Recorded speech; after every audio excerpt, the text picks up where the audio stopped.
হুজুর আমরা একটা মশলা জানতে চাই। মশলা এই যে 12ই রবিউল আউয়াল মিছিল বের করা বৈধ, একটু আলোচনা করবেন। হাদিস ও কোরআন থেকে আলোচনা করতে হবে। মুসলমান এটা নিয়ে যদি আলোচনা করা হয়, আমাদের তো ফুল একজন 2 ঘন্টা 2.5 ঘন্টা করে ফুল লেকচার আছে এই বিষয়ে আলোচনা করতে গিয়ে, কিন্তু আমি সংক্ষিপ্ত আকারে বলছি, নবীজির জন্মদিন পালন করা জায়েজ জায়েজ জায়েজ। মুসলমান এটাকে যদি আপনি সংক্ষিপ্ত আকারে বলেন তো শুনুন, আপনার জন্মদিন পালন করা, নবীজির জন্মদিনে আগমন দিবসে সালাম পেশ করা, কোরআন শরীফের মধ্যে সূরা মারিয়াম আয়াত নাম্বার আপনার 15 নম্বর আয়াত এবং 33 নম্বর আয়াত থেকে সালাম দেওয়াটা প্রমাণিত।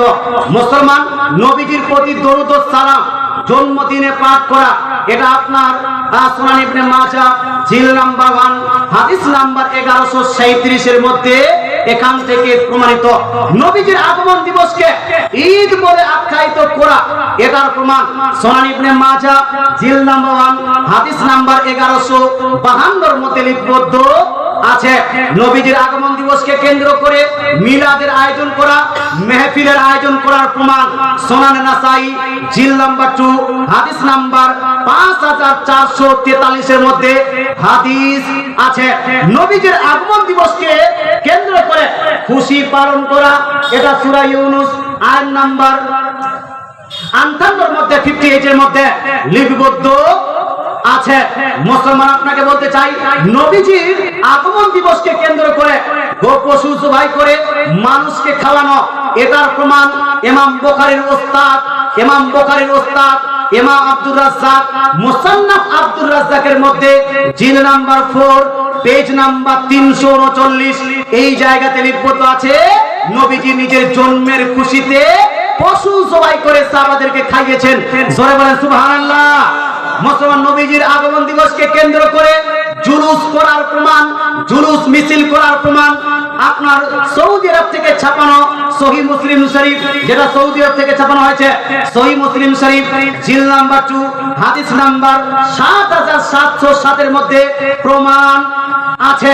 মুসলমান জুলুস এবং মিছিল করার প্রমাণ সৌদি আরব লেবাননের ছাপ আল মুস্তাদরাক লিল হাকিমের মধ্যে সহিহ সনদে বর্ণিত হাদিস, এই হাদিস রিপোর্ট আছে আল মুস্তাদরাক লিল হাকিম জিল নাম্বার 4 এর মধ্যে হাদিস নাম্বার আপনার 4282। কত নাম্বার হাদিস বললাম?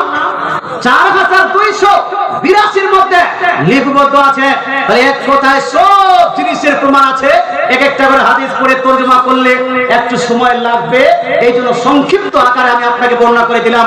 আর এটাও করে দিব যে আহলে সুন্নাতুল জামাতের কাছে যেইভাবে দলিল আছে, ওয়াহাবি দেওবন্দি কারো কাছে তেমনি দলিল নাই। তারা দালালি করে তারা দলিল দিতে পারে, দলিল দিতে পারে।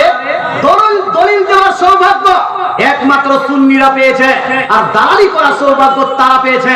মুসলমান কখনো আবু জেহেলের দালালি করে, কখনো আবু লাহাবের দালালি করে, কখনো দেখবেন আপনার যে আপনার কি বলছে ওই কাদিয়ানি মির্জা গোলাম আহমদ কাদিয়ানির যারা আপনার দালালি করছে। খবরদার হোশিয়ার, না আবু জেহেলের আপনার দালালি করা যাবে, না আবু লাহাবের দালালি করা যাবে, না ইহুদিদের দালালি করে সমস্ত নবীগণকে ইহুদি বানানো যাবে, না খ্রিস্টানদের দালালি করা যাবে। বরং একমাত্র যদি পতাকা চলে, একমাত্র যদি অনুসরণ চলে, একমাত্র যদি আনুগত্য চলে, একমাত্র যদি আপনার पैरवी চলে, সেটা চলবে কোরআন এবং হাদিসের। চলে বলেন সুবহানাল্লাহ। আর চলবে ভাই আল্লাহ এবং আল্লাহর রাসূলের पैरवी চলবে, আনুগত্য চলবে। এই ক্ষেত্রে আমাদের কোনো বিকল্প রাস্তা নাই। আল্লাহ রাসূল দ্বারা, হাদিস দ্বারা প্রমাণিত ইজমায়ে উম্মাত চলবে আর কিয়াস চলবে। আল্লাহ তাআলা আমাদের বুঝার তৌফিক দান করুক, আমল করার তৌফিক দান করুক। বলেন আমিন। জোরে বলেন আমিন। একবার দরুদ শরীফ পড়ুন। আল্লাহুম্মা সাল্লি আলা সাইয়্যিদিনা মাওলানা মুহাম্মদ ওয়া আলা আলি সাইয়্যিদিনা ওয়া আলা আলি সাইয়্যিদিনা মাওলানা মুহাম্মদ। আচ্ছা, মেয়েরা জুম্মার নামাজ পড়তে যাচ্ছে, কোথাও যাচ্ছে, যেতে পারবে কি পারবে না? মেয়েরা জামাতবদ্ধ নামাজ আদায় করতে পারবে কি পারবে না? জামাতে অংশগ্রহণ করতে পারবে কি পারবে না? এই ক্ষেত্রে কিছু মাসলা মাসাইল জানার আগে দু চারটা হাদিস আগে শুনবো কি শুনবো না ভাই? এই বক্তা আসা পর্যন্ত এই মশলা আলোচনা করে আমার বক্তৃতা শেষ। মুসলমান, আপনাকে বলতে চাই, কোরআন ও হাদিসের মধ্যে কোথাও নবীজি সাল্লাল্লাহু আলাইহি ওয়াসাল্লাম অথবা আল্লাহ তাআলা এটা বলেননি যে মহিলারা জামাতে নামাজ আদায় করবে। কোরআনে আল্লাহ তাআলা এই কথা বলেননি, হাদিস শরীফে নবীজি এই কথা বলেননি যে মহিলারা জামাতে গিয়ে নামাজ আদায় করবে। বুখারীতে শুধু এতটুকু আছে, ইসলামী প্রারম্ভিক সময় লা তামনাউ আমা আল্লাহ মাসাজিদাল্লাহ, প্রয়োজনের ক্ষেত্রে মহিলাদেরকে মসজিদে আসতে নিষেধ করো না, শুধু এতটুকু আছে।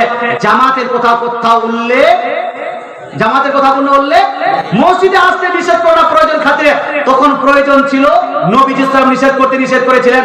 তারপরে আস্তে আস্তে নবীজি নিজেই বলছেন মহিলাদের নামাজের ক্ষেত্রে মহিলারা নামাজ পড়বে কোথায়? মসজিদে না বাড়িতে? এজন্য মসজিদে না বাড়িতে, মসজিদে নয় বাড়িতে নামাজ পড়বে।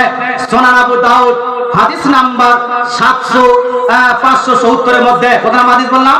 570। নবীজি বলছেন সালাতুল মারাতি ফি বাইতিহা, সালাতুল মারাতি ফি বাইতিহা আফসার মিন সালাতিহা মিন হুজরাতিহা ওয়া সালাতুহা ফি মাকদাইহা আফসার মিন সালাতিহা ফি বাইতিহা। নবীজি সাল্লাল্লাহু আলাইহি ওয়াসাল্লাম বলছেন যে একজন মহিলা নিজের বেডরুমে নামাজ পড়া, নিজের বেডরুমে নামাজ পড়া সাধারণ রুমে নামাজ পড়া অপেক্ষা উত্তম।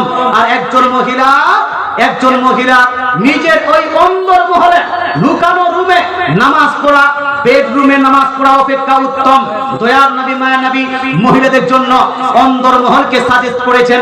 একজন মহিলা নামাজ পড়বে অন্দর মহলে, এটাই নবীজির নির্দেশ। নবীজি এই হাদিসের পরে আবার নবীজি ইরশাদ করেন, শুনো আমার উম্মতি, আপনার বুয়ুতুহুন্না খায়রুল লাহুন্না, একজন মহিলার গোটা দুনিয়ার যতগুলো নামাজ, এই নামাজের মধ্যে সবথেকে উত্তম নামাজ হলো সেই নামাজটাই যেই নামাজ নিজের বাড়িতেই আদায় করবে। জোরে বলে সুবহানাল্লাহ। মহিলা যেটা নিজের বাড়িতে আদায় করবে সেটা হলো সবথেকে উত্তম। আবার হাদিস শুনুন, হাদিসটা লিপিবদ্ধ আছে মুসনাদ আহমদের মধ্যে। দয়ার নবী মানবী ইরশাদ করেন, খায়রু মাসাজিদিন নিসা কারু বুয়ুতিহিন্না। দয়ার নবী মানবী ইরশাদ করেন, একজন মহিলার যতগুলো সাজদার জায়গা, এই সাজদার জায়গার মধ্যে সবথেকে উত্তম সাজদার জায়গা হলো তার বাড়ির ঘরের অন্দরমহল। জোরে বলে সুবহানাল্লাহ। সুবহানাল্লাহ। জায়গাটা ভাই অন্দরমহল, এটা হলো সবথেকে উত্তম নামাজের জায়গা, সাজদার জায়গা। আরেকটা হাদিস শুনুন, মুসনাদ আহমদের মধ্যে হাসান সনদে বর্ণিত হাদিস, নবীজি ইরশাদ করেন, খায়রু সালাতিন নিসা ফি কারি বুয়ুতিহিন্না, একজন মহিলার সবথেকে উত্তম নামাজ সেই নামাজ মহিলা নিজ বাড়ির ঘরেই পড়বে। মাসলা কে আলা হযরত জিন্দাবাদ, নারে তাকবীর, নারে রিসালাত, নারে রিসালাত, উলামায়ে আহলে সুন্নাত, মাশাআল্লাহ সুবহানাল্লাহ। এই যে আমার পরে পরে সুরকার বক্তা, সুন্দর বক্তা আপনার উপস্থিত হয়ে গেছেন, ইনি এখন আপনাকে সুন্দরভাবে গজল নাচ তার ছবি শুনুন।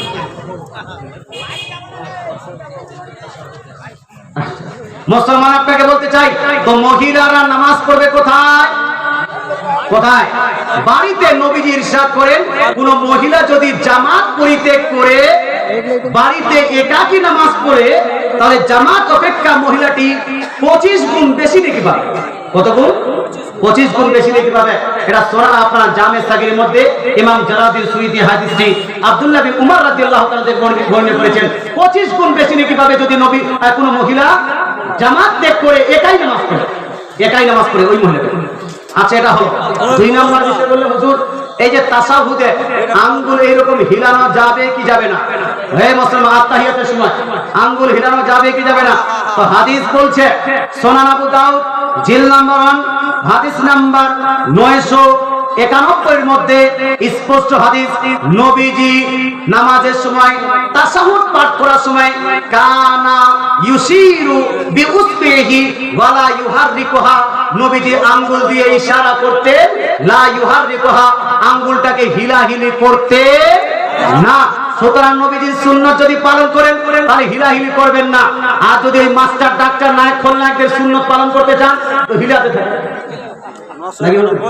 হ্যাঁ, নবীজির যদি সুন্নাত পালন করতে চান তাহলে এই আঙ্গুল হিলাহিলি করা যাবে না। আশহাদু আল্লা ইলাহা ইল্লাল্লাহ, বাস শেষ। আর আঙ্গুলের সঙ্গে করা যাবে না।